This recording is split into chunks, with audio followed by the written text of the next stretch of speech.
Chapter 15 Dr. Seward's Diary Continued. For a while sheer anger mastered me. It was as if he had, during her life, struck Lucy on the face. I smote the table hard, and rose up as I said to him, "Dr. Van Helsing, are you mad?" He raised his head and looked at me, and somehow the tenderness of his face calmed me at once. "Would I were," he said. "Madness were easy to bear compared with truth like this. Oh, my friend, why, think you, did I go so far round? Why take so long to tell you so simple a thing? Was it because I hate you and have hated you all my life? Was it because I wished to give you pain? Was it that I wanted, now so late, revenge for that time when you saved my life, and from a fearful death? Ah, no!" "Forgive me," said I. He went on. "My friend, it was because I wished to be gentle in the breaking to you, for I know you have loved that so sweet lady. But even yet I do not expect you to believe. It is so hard to accept at once any abstract truth, that we may doubt such to be possible when we have always believed the no of it. It is more hard still to accept so sad a concrete truth, and of such a one as Miss Lucy. Tonight I go to prove it. Dare you come with me?" This staggered me. A man does not like to prove such a truth. Byron excepted from the category, jealousy. And prove the very truth he most abhorred. He saw my hesitation, and spoke. "The logic is simple. No madman's logic this time, jumping from tussock to tussock in a misty bog. If it be not true, then proof will be relief. At worst it will not harm. If it be true, ah, there is the dread. Yet very dread should help my cause, for in it is some need of belief. Come, I tell you what I propose. First, that we go off now and see that child in the hospital. Dr. Vincent of the North Hospital, where the papers say the child is friend of mine, and I think of yours since you were in class at Amsterdam. He will let 2 scientists see his case, if he will not let 2 friends. We shall tell him nothing, but only that we wish to learn, and then... He took a key from his pocket and held it up. "And then we spend the night, you and I, in the churchyard where Lucy lies. This is the key that locked the tomb. I had it from the coffin man to give to Arthur." My heart sank within me, for I felt that there was something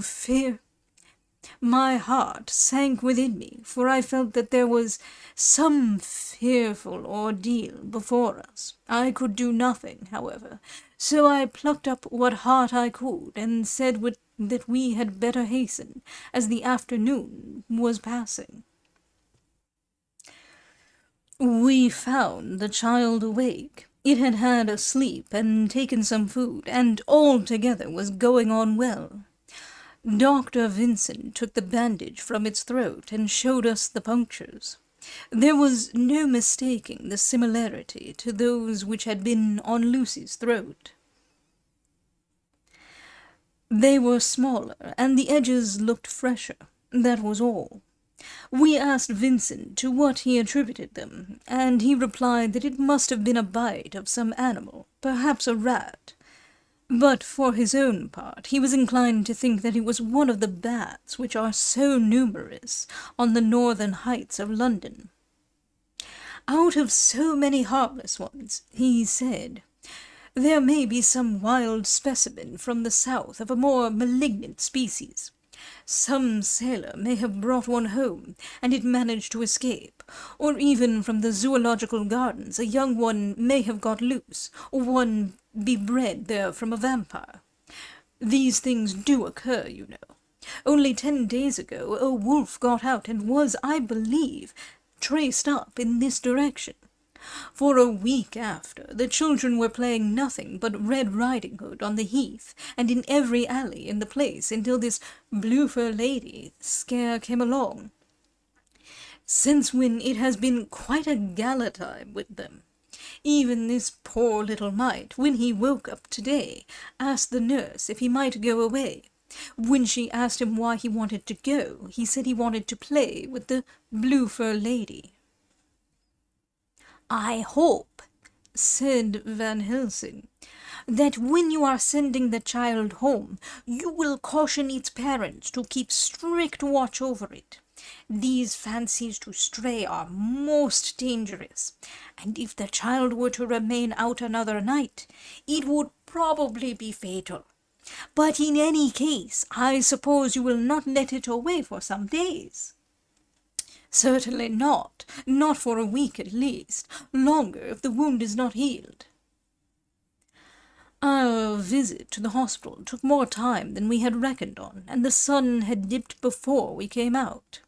When Van Helsing saw how dark it was, he said, "There is no hurry. It is more late than I thought. Come, let us seek somewhere that we may eat, and then we shall go on our way."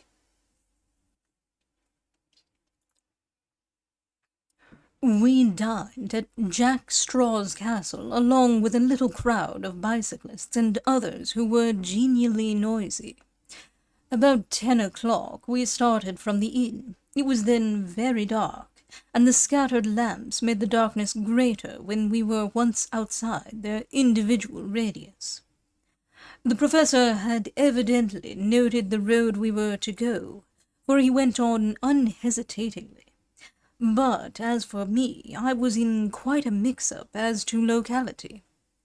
As we went further, we met fewer and fewer people, till at last we were somewhat surprised when we met even the patrol of horse police going their usual suburban round.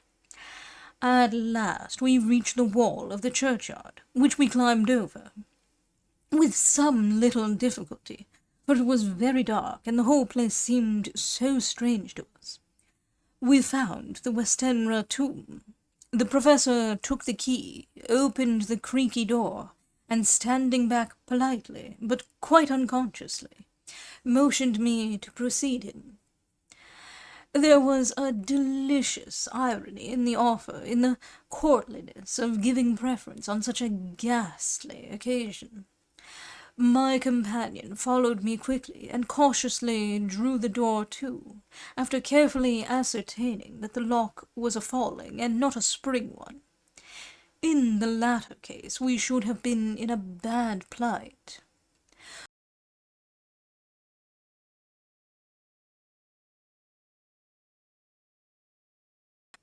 Then he fumbled in his bag, and taking out a matchbox and a piece of candle, proceeded to make a light. The tomb in the daytime, when wreathed with fresh flowers, had looked grim and gruesome enough, but now, some days afterwards, when the flowers hung lank and dead, their whites turning to rust and their greens to browns, when the spider and the beetle had resumed their accustomed dominance, when time-discoloured stone and dust-encrusted mortar, and rusty, dank iron, and tarnished brass, and clouded silver plating gave back the feeble glimmer of a candle, the effect was more miserable and sordid than could have been imagined. It conveyed irresistibly the idea that life, animal life, was not the only thing which could pass away. Van Helsing went about his work systematically, holding his candle so that he could read the coffin plates, and so holding it that the sperm dropped in white patches which congealed as they touched the metal. He made assurance of Lucy's coffin. Another search in his bag, and he took out a turnscrew. "What are you going to do?" I asked. "To open the coffin. You shall yet be convinced." Straight away he began taking out the screws, and finally lifted off the lid, showing the casing of lead beneath. The sight was almost too much for me. It seemed to be as much an affront to the dead as it would have been to have stripped off her clothing in her sleep whilst living. I actually took hold of his hand to stop him. He only said, "You shall see," and again fumbling in his bag, took out a tiny fret saw. Striking the turn screw through the lead with a swift downward stab, which made me wince, he made a small hole, which was, however, big enough to admit the point of the saw. I had expected a rush of gas from the weak old corpse. We doctors, who have had to study our dangers, have to become accustomed to such things, and I drew back towards the door. But the professor never stopped for a moment. He sawed down a couple of feet along one side of the lead coffin, and then across, and down the other side. Taking the edge of the loose flange, he bent it back towards the foot of the coffin, and holding up the candle into the aperture, motioned to me to look.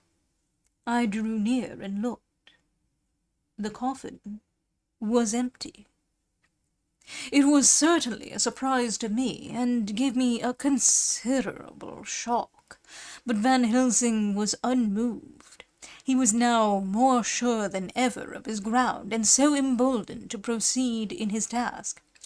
"Are you satisfied now, friend John?" he asked. I felt all the dogged argumentativeness of my nature awaken within me as I answered him. "I am satisfied that Lucy's body is not in that coffin, but that only proves one thing." "And what is that, friend John?" "That it is not there." "That is good logic," he said, "so far as it goes. But how can you, account for it not being there?" "Perhaps a body snatcher," I suggested. "Some of the undertaker's people may have stolen it." I felt that I was speaking folly, and yet it was the only real cause which I could suggest. The professor sighed. "Ah, well," he said, "we must have more proof. Come with me." He put on the coffin lid again, gathered up all his things and placed them in the bag, blew out the light, and placed the candle also in the bag. We opened the door and went out. Behind us he closed the door and locked it. He handed me the key, saying, "Will you keep it? You had better be assured." I laughed. It was not a very cheerful laugh, I am bound to say, as I motioned him to keep it. "A key is nothing," I said.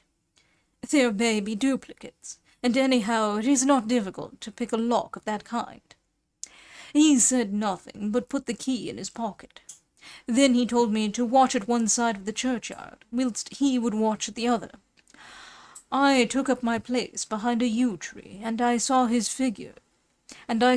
dark figure move until the intervening headstones and trees hid it from my sight.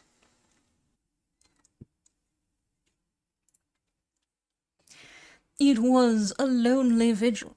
Just after I had taken my place, I heard a distant clock strike 12, and in time came 1 and 2. I was chilled and unnerved, and angry with the professor for taking me on such an errand, and with myself for coming. I was too cold and too sleepy to be keenly observant, and not sleepy enough to betray my trust, so altogether I had a dreary, miserable time. Suddenly, as I turned round, I thought I saw something like a white streak moving between 2 dark yew trees at the side of the churchyard, farthest from the tomb. At the same time, a dark mass moved from the professor's side of the ground and hurriedly went towards it. Then I too moved. But I had to go round headstones and railed-off tombs, and I stumbled over graves. The sky was overcast, and somewhere far off an early cock crew. A little way off, beyond a line of scattered juniper trees, which marked the pathway to the church, a white, dim figure flitted in the direction of the tomb. The tomb itself was hidden by trees, and I could not see where the figure disappeared. I heard the rustle of actual movement where I had first seen the white figure, and coming over, found the professor holding in his arms a tiny child. When he saw me, he held it out to me and said, "Are you satisfied now?" "No," I said, in a way that I felt was aggressive. "Do you not see the child?" "Yes, it is a child, but who brought it here? And is it wounded?" I asked. "We shall see," said the professor, and with one impulse we took our way out of the churchyard, he carrying the sleeping child. When we had got some little distance away, we went into a clump of trees, and struck a match, and looked at the child's throat. It was without a scratch or scar of any kind.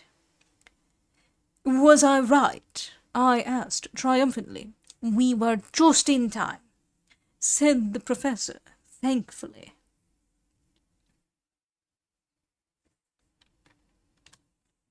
We had now to decide what we were to do with the child, and so consulted about it. If we were to take it to a police station, we should have to give some account of our movements during the night. At least, we should have had to make some statement as to how we had come to find the child. So, finally, we decided that we would take it to the heath, and when we heard a policeman coming, would leave it where he could not fail to find it. We would then seek our way home as quickly as we could. All fell out well. At the edge of Hampstead Heath we heard a policeman's heavy tramp, and laying the child on the pathway, we waited and watched until he saw it as he flashed his lantern to and fro. We heard his exclamation of astonishment, and then we went away silently. By good chance we got a cab near the Spaniards, and drove to town. I cannot sleep, so I make this entry. But I must try to get a few hours' sleep, as Van Helsing is to call for me at noon. He insists that I shall go with him on another expedition. 27 September. It was 2 o'clock before we found a suitable opportunity for our attempt. The funeral held at noon was all completed, and the last stragglers of the mourners had taken themselves lazily away, when, looking carefully from behind a clump of alder trees, we saw the sexton lock the gate after him. We knew then that we were safe till morning, did we desire it, but the professor told me that we should not want more than an hour at most. Again I felt that horrid sense of the reality of things, in which any effort of imagination seemed out of place.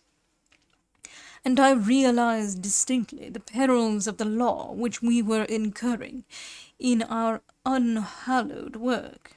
Besides, I felt it was all so useless, outrageous as it was to open a leaden coffin, to see if a woman dead nearly a week were really dead.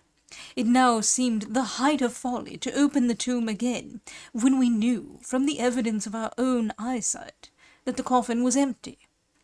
I shrugged my shoulders, however, and rested silent, for Van Helsing had a way of going on his own road, no matter who remonstrated. He took the key, opened the vault, and again courteously motioned me to proceed. The place was not so gruesome as last night, but oh, how unutterably mean-looking when the sunshine streamed in. Van Helsing walked over to Lucy's coffin, and I followed. He bent over and again forced back the leaden flange, and then a shock of surprise and dismay shot through me. There lay Lucy, seemingly just as we had seen her the night before her funeral. She was, if possible, more radiantly beautiful than ever, and I could not believe that she was dead. The lips were red, nay, redder than before, and on the cheeks was a delicate bloom. "Is this a juggle?" I said to him. "Are you convinced now?" said the professor in response. And as he spoke, he put over his hand, and in a way that made me shudder, pulled back the dead lips and showed the white teeth. "See," he went on, "see, they are even sharper than before, with this and this." And he touched one of the canine teeth and that below it. "The little children can be bitten. Are you of belief now, friend John?" Once more, argumentative hostility woke within me. I could not accept such an overwhelming idea as he suggested. So, with an attempt to argue, of which I was even at the moment ashamed, I said, "She may have been placed here since last night." "Indeed, that is so, and by whom?"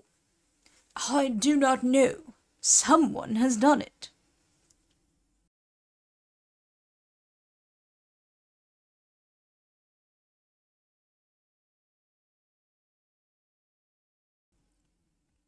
"And yet she has been dead 1 week.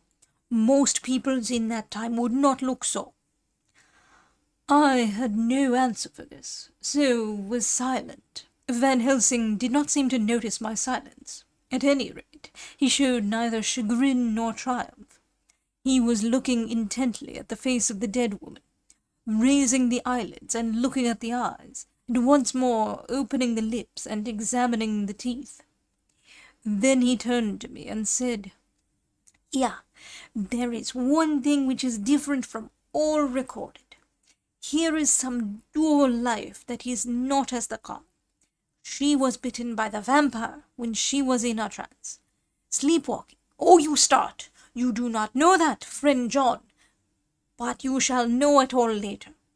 And in trance, could he best come to take more blood?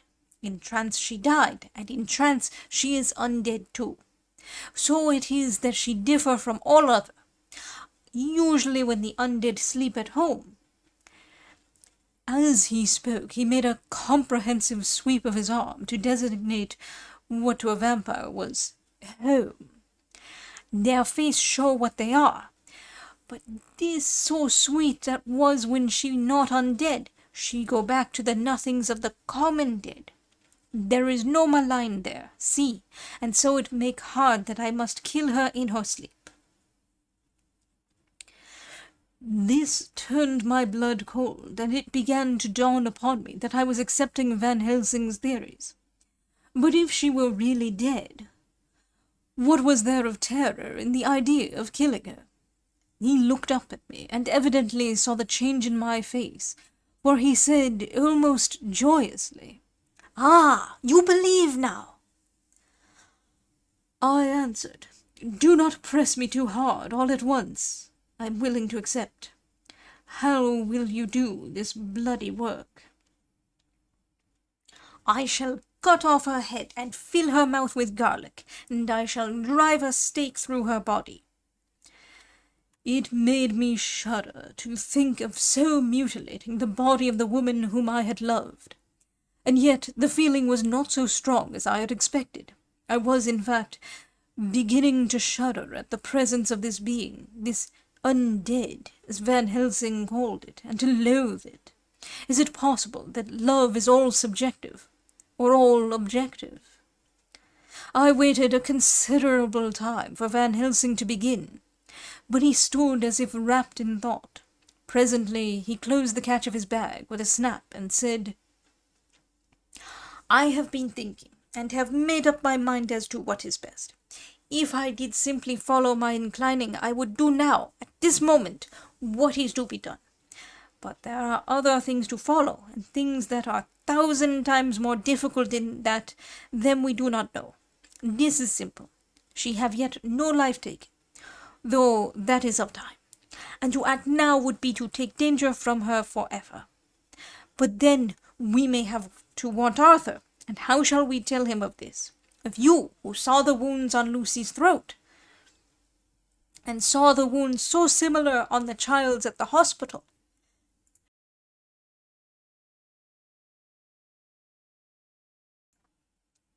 If you, who saw the coffin empty last night and full today with a woman who have not changed only to be more rose and more beautiful in a whole week after she died, if you know of this and know of the white figure last night that brought the child to the churchyard, and yet of your own senses you did not believe, how then can I expect Arthur, who know none of those things, to believe? He doubted me when I took him from her kiss when she was dying.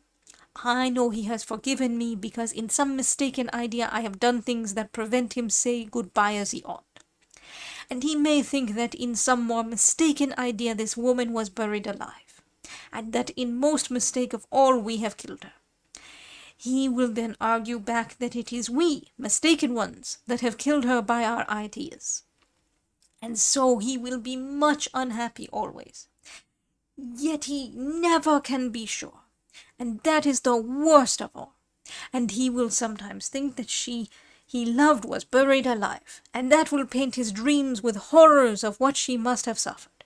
And again he will think that we may be right, and that his so beloved was, after all, an undead.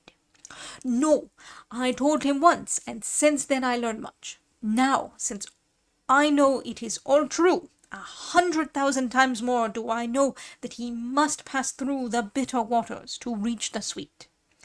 He, poor fellow, must have 1 hour that will make the very face of heaven grow black to him. Then we can act for good all round and send him peace. My mind is made up. Let us go. You return home for tonight to your asylum, and see that all be well. As for me, I shall spend the night here in this churchyard, in my own way. Tomorrow night you will come to me to the Berkeley Hotel at 10 of the clock. I shall send for Arthur to come too, and also that so fine young man of America that gave his blood. Later we shall all have work to do. I come with you so far as Piccadilly, and there dine, for I must be back here before the sunset. So we locked the tomb and came away, and got over the wall of the churchyard, which was not much of a task, and drove back to Piccadilly. Note left by Van Helsing in his portmanteau, Berkeley Hotel, directed to John Seward, M.D., not delivered. 27 September. Friend John, I write this in case anything should happen. I go alone to watch in that churchyard. It pleases me that the undead Miss Lucy shall not leave tonight, and that so on the morrow night she may be more eager.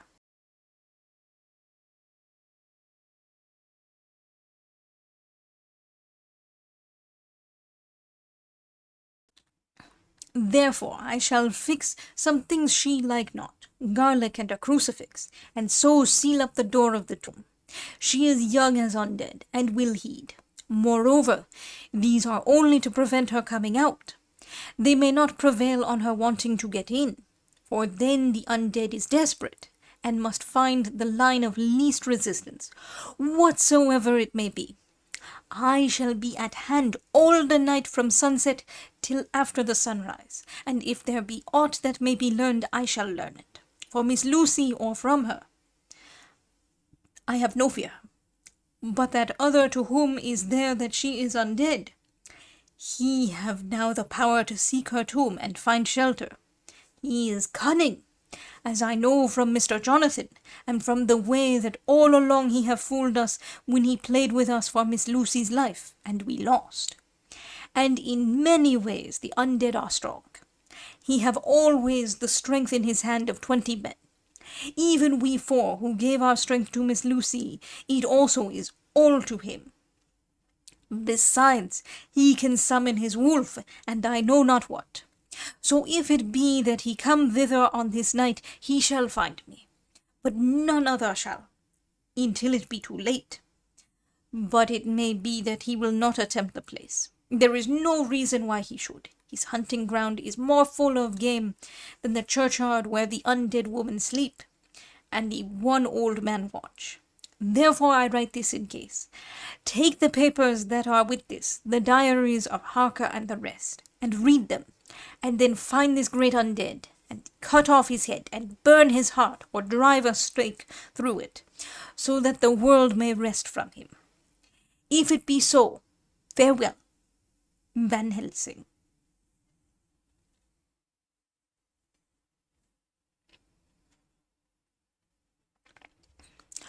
Dr. Seward's Diary, 28 September.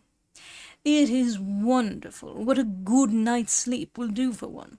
Yesterday I was almost willing to accept Van Helsing's monstrous ideas, but now they seem to start out lurid before me as outrages on common sense.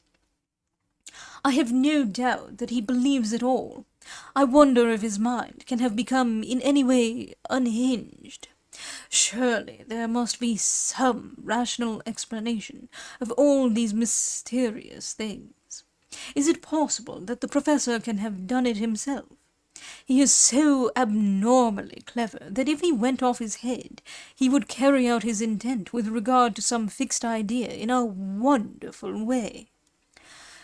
I am loath to think it, and indeed it would be almost as great a marvel as the other to find that Van Helsing was mad. But anyhow, I shall watch him carefully. I may get some light on the mystery. 29 September, morning.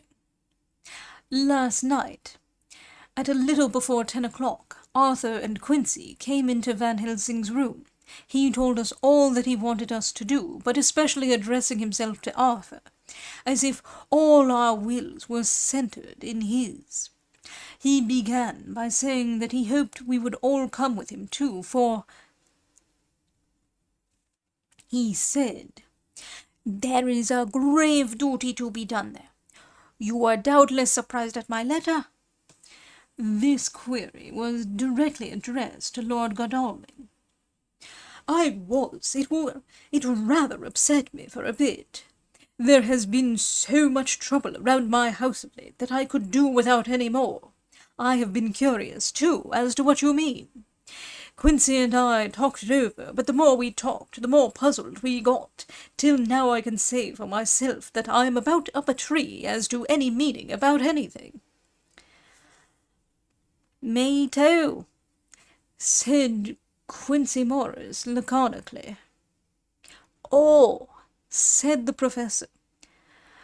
Then you are nearer the beginning, both of you, than friend John here, who has to go a long way back before he can even get so far as to begin. It was evident that he recognized my return to my old doubting frame of mind without my saying a word. Then, turning to the other two, he said with intense gravity, I want your permission to do what I think good this night. It is, I know, much to ask, and when you know what it is I propose to do, you will know, and only then, how much. Therefore, may I ask that you promise me in the dark, so that afterwards, though you may be angry with me for a time, I must not disguise from myself the possibility that such may be. You shall not blame yourselves for anything. That's frank, anyhow, broke in Quincy. I'll answer for the professor. I don't quite see his drift, but I swear he's honest, and that's good enough for me. I thank you, sir, said Van Helsing proudly.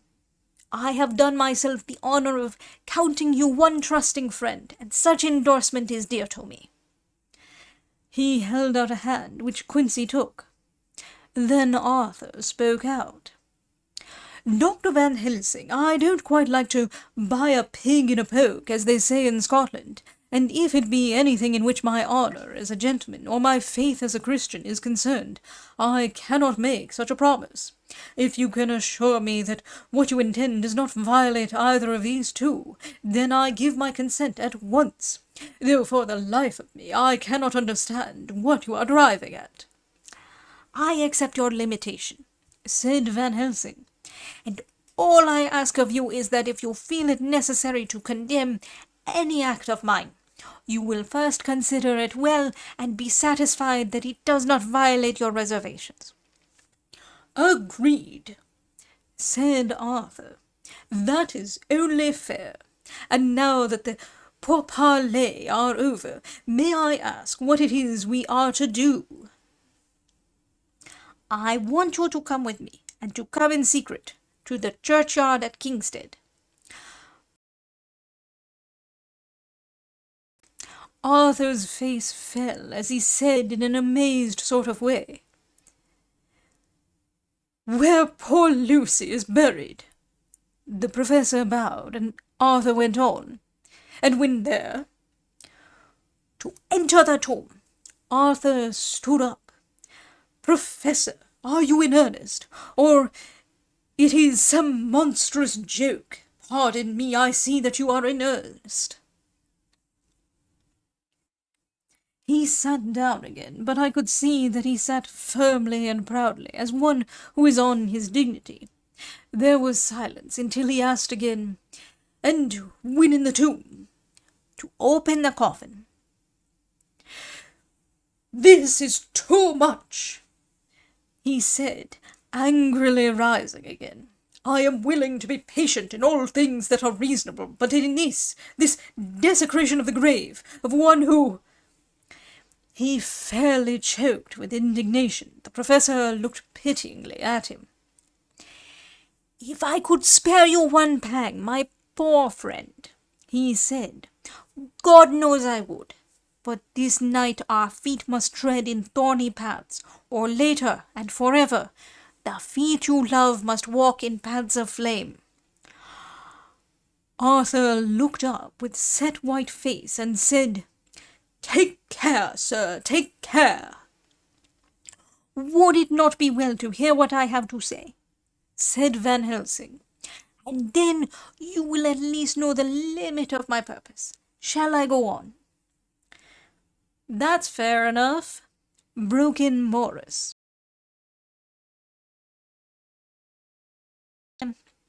After a pause, Van Helsing went on, evidently with an effort.